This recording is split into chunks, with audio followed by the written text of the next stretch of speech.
एका पावसाळी संध्याकाळी गावाच्या बसस्थानकावर एक पांढरी कार येऊन थांबली. कारचं दार हळूच उघडलं आणि त्यातून सुमारे 25 वर्षांची एक तरुणी खाली उतरली. तिच्या हातात एक छोटी बॅग होती. चेहऱ्यावर थकवा होता आणि डोळ्यांमध्ये एक विचित्र शांतता होती. ती काही क्षण गावाकडे पाहत उभी राहिली. जणू प्रत्येक रस्ता, प्रत्येक झाड आणि प्रत्येक घर तिच्यासाठी ओळखीचं होतं. ती हळूहळू चालत गावाच्या मध्यभागी आली. चहाच्या टपरीवर बसलेले लोक तिच्याकडे पाहत होते. कुणालाच ती ओळखीची वाटत नव्हती. पण अचानक त्या मुलीने एका वृद्ध माणसाकडे पाहिलं आणि हळू आवाजात म्हणाली, "गणू काका, अजूनही सकाळी 5 वाजता मंदिराची घंटा तुम्हीच वाजवता का?" तो वृद्ध दचकला, कारण गावात त्याला गणू काका म्हणून फक्त जुन्या लोकांनाच माहिती होतं. तो थरथरत्या आवाजात म्हणाला, "तू तू कोण?" ती मुलगी काही क्षण शांत राहिली आणि म्हणाली, "मी आर्या, रामराव आणि सुमनची मुलगी." हे शब्द ऐकताच त्या ठिकाणी शांतता पसरली. कारण 15 वर्षांपूर्वी हरवलेली आर्या आज अचानक गावात उभी होती. 15 वर्षांपूर्वी संपूर्ण गाव एका घटनेने हादरलं होतं. रामराव गावातील प्रामाणिक शेतकरी होता. त्याची पत्नी सुमन आणि त्यांची 10 वर्षांची मुलगी आर्या हे त्यांचं छोटंसं सुखी कुटुंब होतं. आर्या खूप हुशार, खोडकर आणि सगळ्यांची लाडकी होती. शाळेत नेहमी पहिली येणारी, प्रत्येक सणात नाच करणारी आणि गावातल्या प्रत्येकाला नावानं हाक मारणारी. पण एका यात्रेच्या दिवशी सगळं बदललं. गावात मोठी जत्रा भरली होती. लोकांची प्रचंड गर्दी होती. आर्याने आईचा हात काही क्षणासाठी सोडला आणि खेळण्यांच्या दुकानाकडे धाव घेतली. त्यानंतर ती पुन्हा कधीच दिसली नाही. संपूर्ण गावाने शोध घेतला. पोलीस आले. नदी, जंगल, शेती, विहिरी, प्रत्येक ठिकाणी शोध घेतला. पण आर्याचा काहीच पत्ता लागला नाही. दिवस महिने झाले, महिने वर्ष झाली आणि शेवटी पोलिसांनी केस बंद केली. पण रामराव आणि सुमनने आशा सोडली नाही. दरवर्षी आर्याच्या वाढदिवशी ते तिच्यासाठी नवीन ड्रेस विकत घ्यायचे. घरातल्या कपाटात तो नीट ठेवायचे. सुमन रोज अंगणात बसून रस्त्याकडे पाहायची.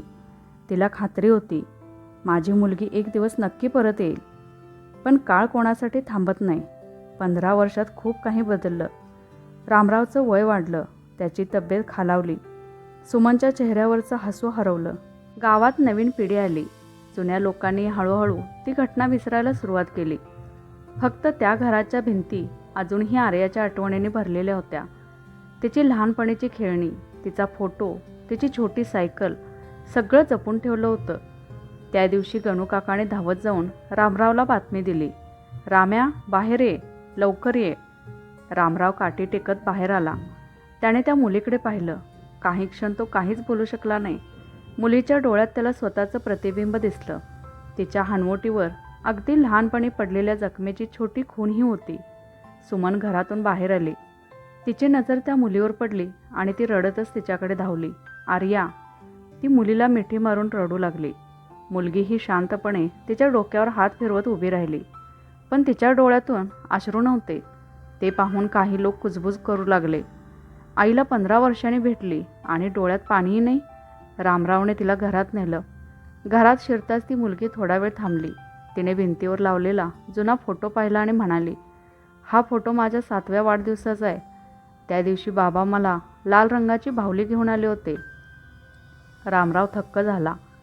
ही गोष्ट घरातल्या मोजक्या लोकांनाच माहिती होती. नंतर ती थेट देवघरासमोर गेली आणि म्हणाली, "आई, अजूनही तू गुरुवारी इथे तुपाचा दिवा लावतेस ना?" सुमनच्या अंगावर काटा आला, कारण हेही खरं होतं. गावभर बातमी पसरली. हरवलेली आर्या परत आली होती. दुसऱ्या दिवशी घराबाहेर लोकांची गर्दी जमली. प्रत्येकजण तिला पाहायला येत होता. कोणी विचारत होतं, "कुठे होतीस इतकी वर्ष?" कुणी म्हणत होतं, "कशी वाचलीस?" पण ती प्रत्येक प्रश्नाला एकच उत्तर द्यायची, "मला सगळं हळूहळू आठवतंय." एकदम सांगणं कठीण आहे. तिच्या या उत्तरामुळे काहींच्या मनात शंका निर्माण झाली. त्या गावातच राहणारा निवृत्त पोलीस अधिकारी माधवरावही तिला भेटायला आला.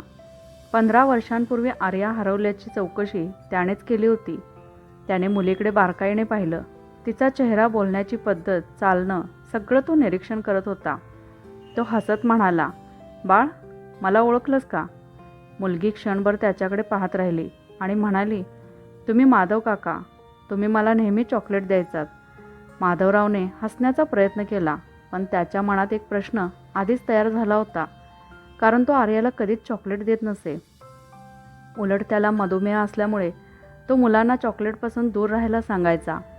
ही चूक छोटी होती, पण त्याच्यासारख्या तपास अधिकाऱ्याच्या नजरेतून ती सुटणारी नव्हती. त्या रात्री माधवराव एकटाच बसून जुन्या फाईल्स पाहत होता. 15 वर्षांपूर्वीच्या तपासाची प्रत्येक नोंद त्याने पुन्हा वाचायला सुरुवात केली. त्याच्या मनात सतत एकच विचार फिरत होता, जर ही खरी आर्या असेल तर तिला इतकी साधी गोष्ट चुकीची कशी आठवली. त्याचवेळी त्याचा फोन वाजला. फोन करणारा जिल्हा रुग्णालयातील त्याचा जुना मित्र डॉक्टर शेखर होता. डॉक्टर म्हणाला, माधव, आज गावात आलेल्या त्या मुलीबद्दल ऐकलंस ना?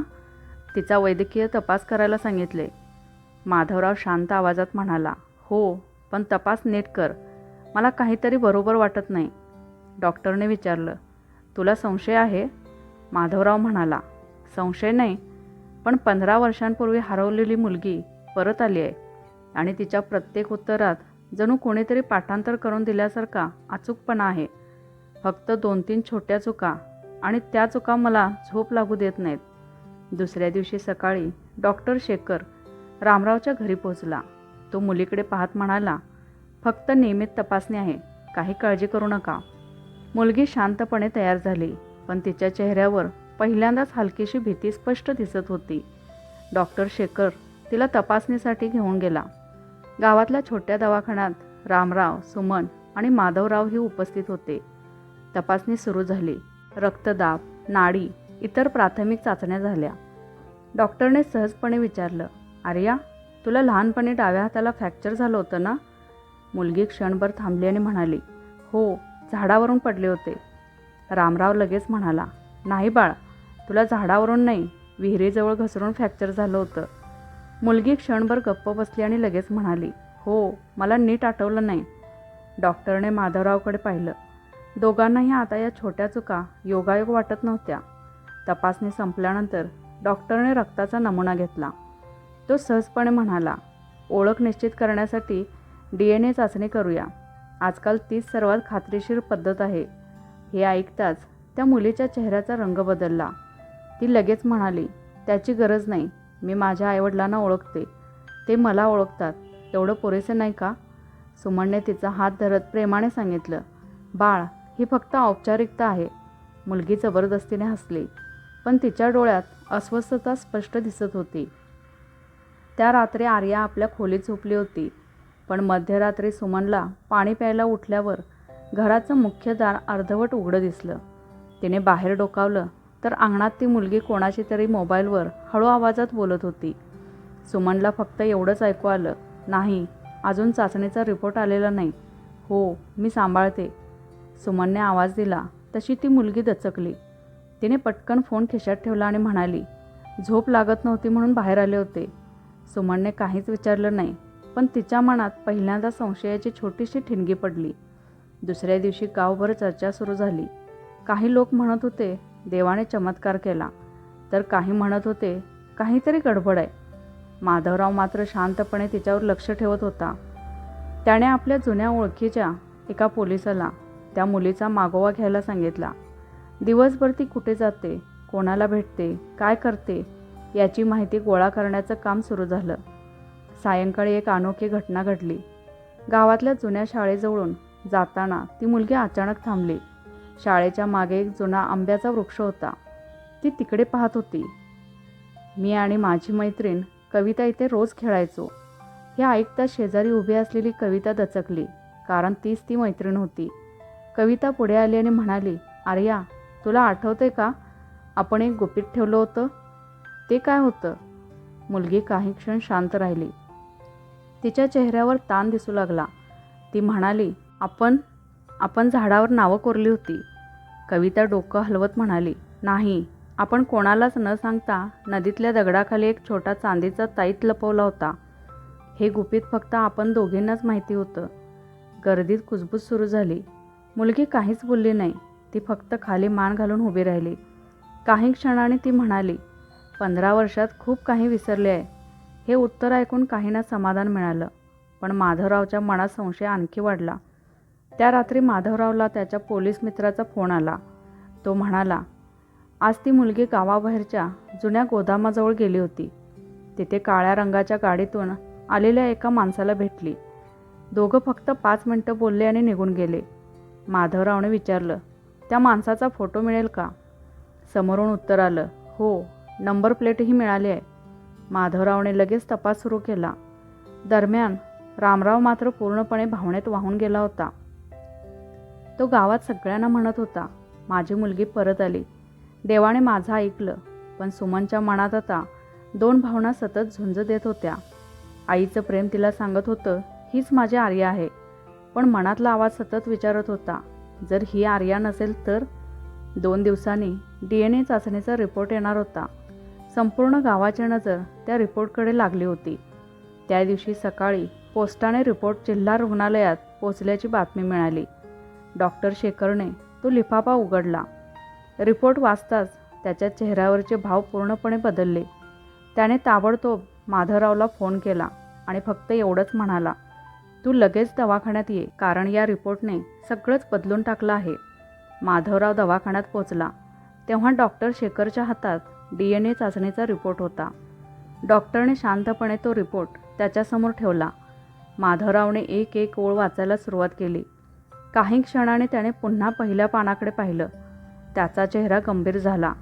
रिपोर्टमध्ये स्पष्ट लिहिलं होतं की त्या मुलीचं DNA रामराव आणि सुमनशी जुळत होतं. म्हणजे विज्ञानाच्या दृष्टीने तीच त्यांची मुलगी होती. माधवराव काही क्षण न बोलता बसला. त्याच्या मनात एकच प्रश्न होता, जर ही खरी आर्या आहे तर मग तिला इतक्या गोष्टी चुकीच्या का आठवत आहेत? डॉक्टर शेखर म्हणाला, रिपोर्टमध्ये काहीही चूक नाही. नमुने 2दा तपासले आहेत. माधवरावने खोल श्वास घेतला. मग आपल्याला उत्तर दुसरीकडे शोधावं लागेल. तो थेट रामरावच्या घरी गेला. घरात आनंदाचं वातावरण होतं. रामरावने हसत विचारलं, माधव, आता तरी तुझा संशय गेला ना? माधवराव हसला, पण काहीच बोलला नाही. त्याने आर्याकडे पाहिलं. ती खिडकीजवळ उभी होती. त्याची नजर तिच्या डोळ्यात गेली. त्या डोळ्यात भीती अजूनही होती. खरी मुलगी आईवडिलांना भेटल्यावर अशी भीती बाळगेल का? हा प्रश्न त्याला सतावत होता. त्या रात्री माधवरावने जुन्या केसची प्रत्येक फाईल पुन्हा उघडली. यात्रेच्या दिवशी कोण कोण गावात आले होते, कोणते वाहन आले होते, कोणावर संशय होता, प्रत्येक गोष्ट तो पुन्हा तपासत होता. अचानक एका जुन्या नोंदीवर त्याची नजर थांबली.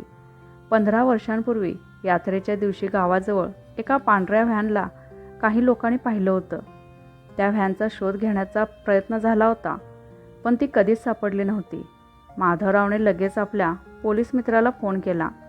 त्या काळ्या गाडीच्या मालकाची माहिती मिळाली का? समोरून उत्तर आलं, मिळाली आहे. गाडी एका समाजसेवी संस्थेच्या नावावर आहे, पण प्रत्यक्षात ती संस्था गेली अनेक वर्ष बंद आहे.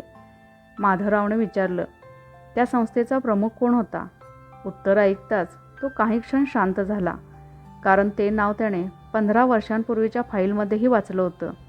दुसऱ्या दिवशी सकाळी तो त्या पत्त्यावर पोचला. तिथे एक मोडकळीस आलेली इमारत होती. आसपास कोणीच नव्हतं. आत गेल्यावर धूळ, कोळ्याची जाळी आणि मोडक्या खुर्च्या दिसत होत्या. पण एका खोलीत अलीकडेच कोणीतरी आल्याच्या खुणा होत्या. जमिनीवर ताज्या बुटांचे ठसे होते. टेबलावर अर्धवट पाण्याची बाटली पडली होती. म्हणजे हे ठिकाण पूर्णपणे ओसाड नव्हतं. तेवढ्यात त्याच्या नजरेस भिंतीवर एक जुना फोटो दिसला. त्या फोटोमध्ये काही लहान मुलं उभी होती. त्यांच्यामध्ये एक चेहरा पाहून तो दचकला. तो चेहरा आर्यासारखाच दिसत होता, पण फोटोच्या मागे लिहिलेली तारीख पाहून त्याला धक्का बसला. तो फोटो आर्या हरवल्यानंतर फक्त 6 महिन्यांनी काढलेला होता. माधवरावने फोटो खिशात ठेवला आणि बाहेर पडला. त्याचवेळी त्याला मागून कोणीतरी पळताना दिसलं. तो लगेच त्याच्या मागे धावला. बराच वेळ पाठलाग केल्यानंतर तो माणूस एका जुन्या कारमध्ये बसून पळून गेला. मात्र घाईत त्याच्या खिशातून एक छोटी किल्ली खाली पडली. माधवरावने ती किल्ली उचलली. किल्लीवर एका लॉकरचा क्रमांक कोरलेला होता. त्याने लगेच त्या बँकेचा शोध घेतला. दुसऱ्या दिवशी सकाळी न्यायालयाची परवानगी घेऊन लॉकर उघडण्यात आलं. लॉकरमध्ये पैसे किंवा दागिने नव्हते. त्यात काही जुने फोटो, काही वैद्यकीय कागदपत्र आणि एक मुलीचा लहानपणीचा गुलाबी केसांचा क्लिप होता. माधवरावने कागदपत्र वाचायला सुरुवात केली. त्यातील नोंदी पाहून त्याच्या डोळ्यात आश्चर्य दाटलं. त्या कागदपत्रांमध्ये अनेक हरवलेल्या मुलांची माहिती होती. प्रत्येक मुलाचं नाव, वय, कुठून हरवलं आणि नंतर त्याला कुठे ठेवण्यात आलं याची यादी होती. त्या यादीत एक नाव पाहून त्याचा श्वास अडला. आर्या रामराव पाटील. त्याच्या नावासमोर लिहिलं होतं, जिवंत, विशेष देखरेख. माधवरावच्या हातातून कागद खाली पडला. याचा अर्थ एकच होता, आर्या खरोखरच जिवंत होती. पण मग रामरावच्या घरी राहणारी मुलगी कोण होती? आणि सर्वात मोठा प्रश्न, जर ती खरी आर्या होती तर या यादीत तिचं नाव अजूनही विशेष देखरेख म्हणून का नोंदवलं गेलं होतं? माधवराव काही क्षण निश्चल उभा राहिला. त्याच्या हातातली कागदपत्रं थरथरत होती. त्याने प्रत्येक पान पुन्हा पुन्हा वाचलं. त्या यादीत 1-2 नव्हे तर तब्बल 28 मुलांची नावं होती. काहींच्या नावासमोर दत्तक, काहींच्या नावासमोर विदेशात पाठवलं, तर काहींच्या नावासमोर मृत अशी नोंद होती. पण आर्याच्या नावासमोर फक्त 3 शब्द लिहिले होते, जिवंत, विशेष देखरेख. माधवरावने लगेच त्या फाईलमधल्या इतर कागदांची तपासणी केली. एका पानावर एका डॉक्टराची सही होती. त्या डॉक्टरचं नाव त्याला परिचित वाटलं. काही वेळ विचार केल्यानंतर त्याच्या लक्षात आलं की तो डॉक्टर 10 वर्षांपूर्वी संशयास्पद परिस्थितीत मरण पावला होता. म्हणजे या संपूर्ण प्रकरणात अनेक वर्षांपासून मोठं जाळं काम करत होतं. त्याने ताबडतोब पोलीस अधिकाऱ्यांना फोन केला. ही साधी हरवलेल्या मुलीची केस नाही. इथे संघटित टोळीचा संबंध असण्याची शक्यता आहे. मला तातडीने एक टीम हवी. त्याचवेळी रामरावच्या घरी वेगळीच परिस्थिती होती. आर्या दिवसभर शांत होती. सुमन तिच्याकडे बारकाईने पाहत होती. आई म्हणून तिचं मन अजूनही त्या मुलीवर प्रेम करत होतं. पण तिच्या वागण्यात काहीतरी वेगळं असल्याची जाणीव तिला सतत होत होती. संध्याकाळी सुमनने सहज विचारलं, बाळ, तुला आठवतं का, तू लहानपणी झोपताना कोणती अंगाई म्हणायला लावायचीस? मुलगी काही क्षण शांत राहिली.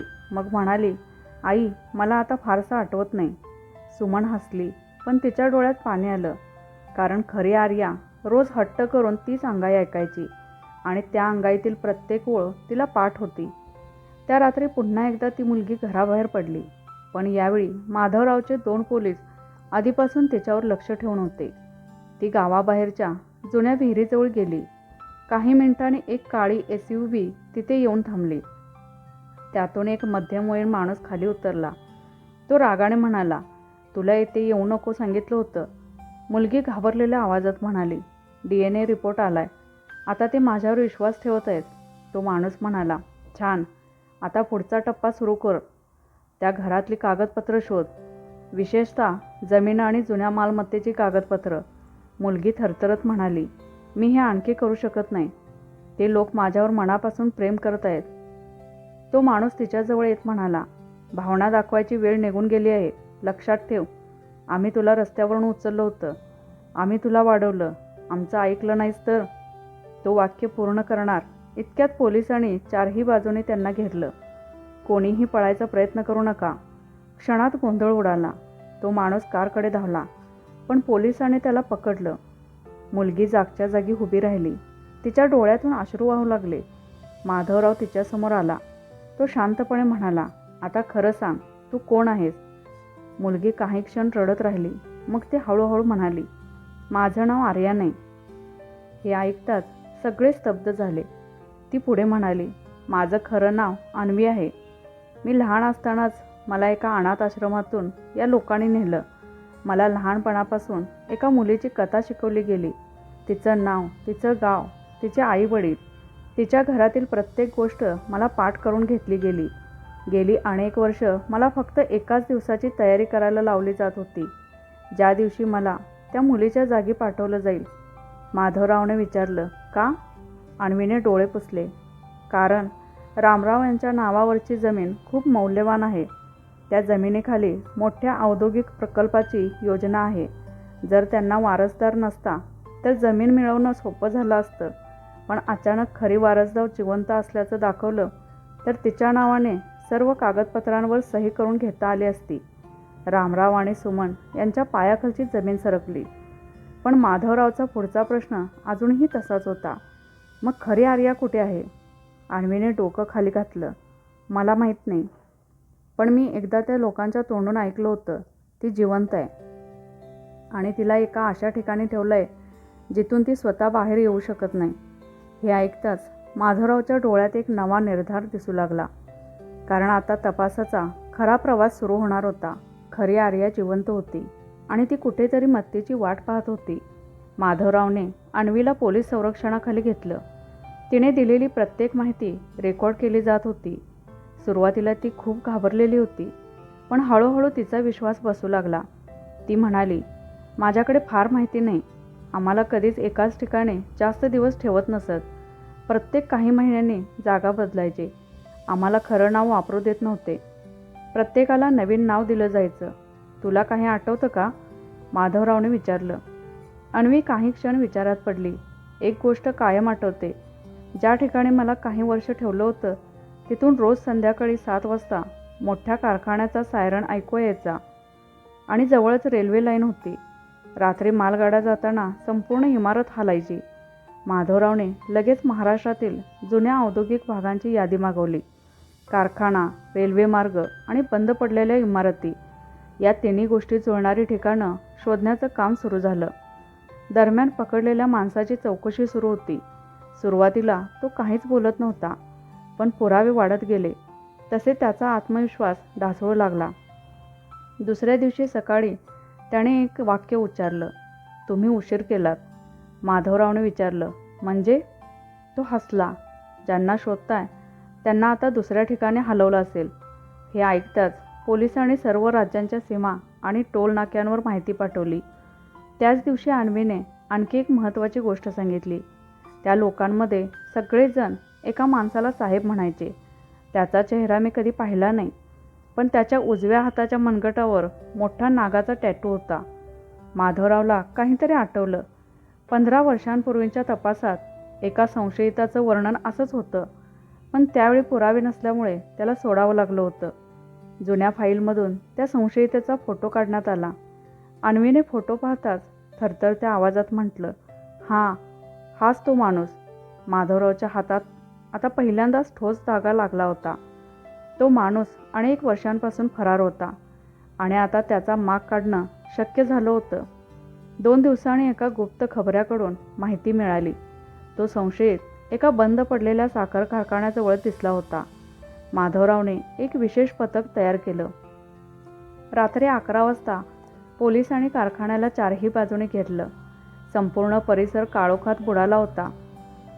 आत शिरताच त्यांना काही रिकाम्या खोल्या दिसल्या. एका खोलीत लहान मुलांच्या जुन्या कपड्यांचा ढीग पडला होता. दुसऱ्या खोलीत भिंतीवर वेगवेगळ्या नावांची यादी लिहिलेली होती आणि तिसऱ्या खोलीचं दार उघडताच सर्वजण थबकले. तिथे अनेक वर्षांपूर्वी हरवलेल्या मुलांचे फोटो भिंतीवर लावलेले होते. प्रत्येक फोटोखाली एक क्रमांक होता. त्यात आर्याचाही फोटो होता, पण फोटोखाली लाल रंगाने मोठं चिन्ह मारलेलं होतं. माधवरावने लगेच संपूर्ण इमारत तपासण्याचे आदेश दिले. तळघरात जाणाऱ्या जिन्याजवळ ताज्या पावलांचे ठसे दिसत होते. सगळे सावधपणे खाली उतरू लागले. तळघराचं जाड लोखंडी दार उघडताच आतून कोणाच्या तरी रडण्याचा हलका आवाज ऐकू आला. माधवरावने टॉर्चचा प्रकाश आत टाकला आणि त्या क्षणी त्याच्या नजरेसमोर जे दृश्य आलं ते पाहून तो काही क्षण जागच्या जागी थिजून उभा राहिला. टॉर्चचा प्रकाश खोलीभर फिरू लागला. तळघरात दमट वास पसरला होता. भिंतींवर ओल होती. छतावरून पाणी टिपकत होतं. एका कोपऱ्यात 2 लोखंडी खाटा होत्या. दुसऱ्या कोपऱ्यात काही अन्नाची रिकामी भांडी पडली होती, पण खोलीत एकही माणूस नव्हता. रडण्याचा आवाज मात्र अजूनही येत होता. माधवरावने पुन्हा टॉर्च फिरवला. भिंतीच्या मागच्या बाजूला एक लहानसा स्पीकर लावलेला दिसला. त्यातून एका मुलीच्या रडण्याचा आवाज वाजत होता. पोलिसांनी तो बंद केला. आपल्याला दिशाभूल करण्यासाठी हे मुद्दाम लावलं आहे, माधवराव शांतपणे म्हणाला. तेवढ्यात एका पोलिसाने आवाज दिला, सर इकडे या. तळघराच्या एका कोपऱ्यात जमिनीवर धूळ साचली होती. त्या धुळीतून जड कपाट नुकतंच बाजूला सरकवल्याच्या खुणा दिसत होत्या. कपाट हटवल्यावर मागे एक अरुंद लोखंडी दरवाजा दिसला. दार उघडताच समोर एक बोगदा होता. तो बोगदा कारखान्याच्या मागच्या जंगलाकडे जात होता. ते पळून गेले आहेत, एक पोलीस ओरडला. माधवरावने वेळ न दवडता पथकाला 2 गटात विभागलं. एक गट बोगद्यातून पुढे गेला तर दुसरा बाहेरून जंगलाला घेरू लागला. बोगद्याच्या शेवटी एक जुनी विहीर होती. तिच्या बाजूला एक पांढरी फॅन उभी होती. फॅन सुरू करण्याचा प्रयत्न सुरू होता. पोलीस कुणीही हलू नका असा आवाज होताच गोळीबार सुरू झाला. काही मिनिटांच्या चमकीनंतर 2 जणांना पकडण्यात आलं. पण नागाचा टॅटू असलेला मुख्य आरोपी पुन्हा अंधाराचा फायदा घेऊन पळून गेला. फॅनची तपासणी करताना पोलिसांना मागच्या बाजूला काही औषधं, बनावट ओळखपत्र, मुलांचे कपडे आणि अनेक फाईल्स मिळाल्या. माधवरावने एक फाईल उघडली. त्यात आर्याचा अलीकडचा फोटो होता. फोटो फक्त 8 दिवसांपूर्वीचाच होता. म्हणजे खरी आर्या अजूनही जिवंत होती आणि काही दिवसांपूर्वीपर्यंत याच टोळीच्या ताब्यात होती. फोटोच्या मागे फक्त एक शब्द लिहिला होता, सह्याद्री. माधवराव विचारात पडला. सह्याद्री म्हणजे डोंगररांगा की एखादं फार्म हाऊस की एखाद्या ठिकाणाचं सांकेतिक नाव? त्याचवेळी पकडलेल्या आरोपीपैकी एक घाबरून म्हणाला, साहेब, आम्हाला मारू नका, मी सांगतो. माधवराव त्याच्यासमोर बसला. बोल. तो म्हणाला, सह्याद्री हे ठिकाण नाही, एका फार्म हाऊसचं नाव आहे. जंगलाच्या आत आहे. तिथे फक्त खास लोकांना नेलं जायचं. तिथेच. तो थांबला. तिथेच काय? तिथेच ती मुलगी होती. पण 3 दिवसांपूर्वी तिला दुसरीकडे हलवण्याचा आदेश आला होता. कुठे? मला नाव माहीत नाही, पण तिला हेलिकॉप्टरने नेलं. हे ऐकताच सगळे एकमेकांकडे पाहू लागले. प्रकरण आता गावापुरतं किंवा जिल्ह्यापुरतं राहिलं नव्हतं. यामागे पैशाची, सत्तेची आणि प्रभावशाली लोकांची मोठी साखळी असल्याचं स्पष्ट होत होतं. माधवरावने त्या रात्रीच विशेष तपास पथकाची मागणी केली. तो कारखान्याबाहेर उभा राहून आकाशाकडे पाहत होता. 15 वर्षांपूर्वी हरवलेली मुलगी आता फक्त एका कुटुंबाचा प्रश्न राहिला नव्हता. ती अशा गुन्हेगारी जाळ्याची साक्षीदार होती, ज्याचा पर्दाफाश झाला तर अनेक मोठी नावं समोर येणार होती. आणि त्याला खात्री होती, खरी आर्या अजूनही जिवंत आहे. फक्त तिच्यापर्यंत पोहोचण्यासाठी वेळेशी शर्यत सुरू झाली होती. माधवरावने दुसऱ्याच दिवशी पहाटे विशेष तपास पथकासोबत सह्याद्री नावाच्या फार्म हाऊसवर छापा टाकला. दाट जंगलाच्या मध्यभागी वसलेलं ते आलिशान फार्म हाऊस बाहेरून अगदी शांत दिसत होतं. उंच कंपाऊंड, CCTV कॅमेरे आणि इलेक्ट्रॉनिक गेट पाहूनच हे सामान्य ठिकाण नसल्याचं स्पष्ट होत होतं.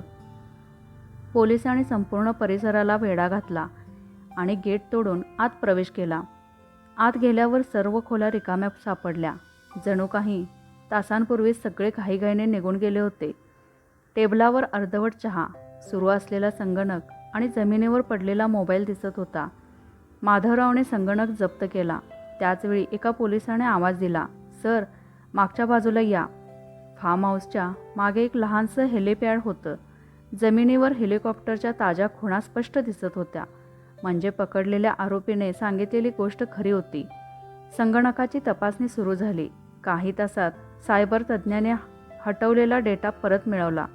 त्यामध्ये अनेक बनावट ओळखपत्र, आर्थिक व्यवहार आणि गुप्त नोंदी होत्या. एका फोल्डरचं नाव होतं प्रोजेक्ट आर्या. तो फोल्डर उघडताच सर्वजण स्तब्ध झाले. त्यात आर्याचे लहानपणापासून ते काही दिवसांपूर्वीपर्यंतचे अनेक फोटो होते. प्रत्येक वर्षाचा स्वतंत्र फोटो जतन केलेला होता. म्हणजे 15 वर्ष तिच्यावर सतत नजर ठेवली जात होती. एका व्हिडिओमध्ये सुमारे 25 वर्षांची एक तरुणी खिडकीतून बाहेर पाहत बसलेली दिसत होती. तिचा चेहरा थकलेला होता, पण तिच्या हनवटीवरील छोटीशी खूण आणि डोळ्यातील भाव पाहताच रामराव आणि सुमन रडू लागले. हीच आमची आर्या.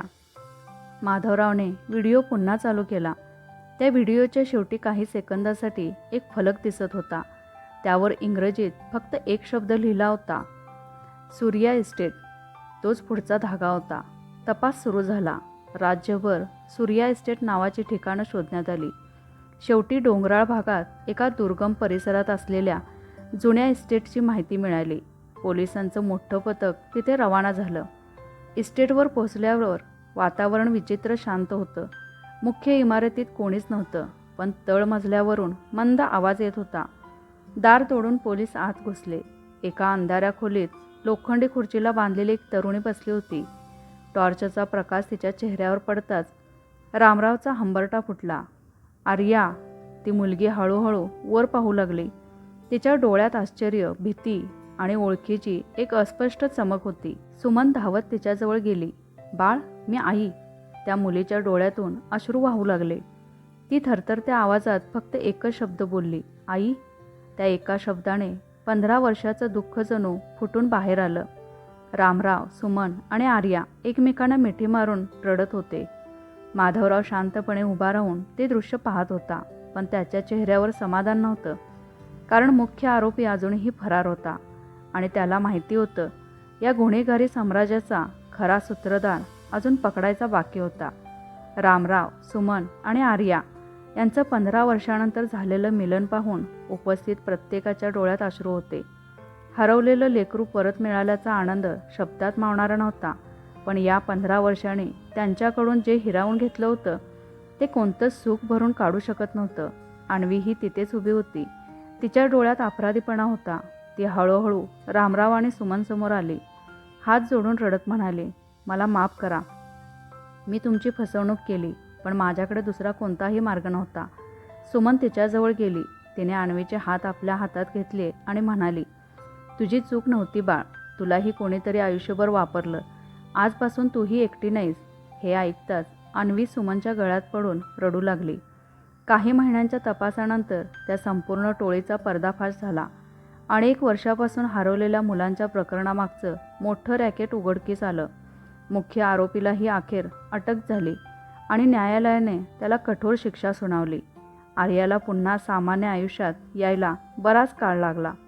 15 वर्षांचा जखमा एका दिवसात भरून येणाऱ्या नव्हत्या, पण आईवडिलांचं प्रेम, गावकऱ्यांचा आधार आणि नवीन आयुष्य सुरू करण्याची जिद्द यामुळे ती हळूहळू सावरू लागली. रामराव अनेकदा म्हणायचा, आशा कधी सोडू नका. कधीकधी देव उशीर करतो, पण अन्याय कायमचा जिंकू देत नाही. त्या दिवसानंतर गावात एकच गोष्ट वारंवार सांगितली जाऊ लागली, मुलांची काळजी घ्या. त्यांच्या सुरक्षिततेकडे कधीही दुर्लक्ष करू नका, कारण एका क्षणाची बेपर्वाई संपूर्ण आयुष्य बदलू शकते. आणि म्हणूनच आपल्या मुलांना नेहमी सुरक्षित ठेवा. त्यांच्यावर लक्ष ठेवा आणि कोणतीही संशयास्पद गोष्ट दिसली तर तात्काळ पोलिसांना कळवा. तर मित्रांनो, जर ही हृदयस्पर्शी कथा तुम्हाला आवडली असेल तर व्हिडिओला लाईक करा. तुमचं मत कमेंटमध्ये नक्की सांगा आणि अशाच नवीन मराठी कौटुंबिक आणि हृदयस्पर्शी कथा ऐकण्यासाठी आपल्या चॅनलला सबस्क्राईब करायला विसरू नका. धन्यवाद.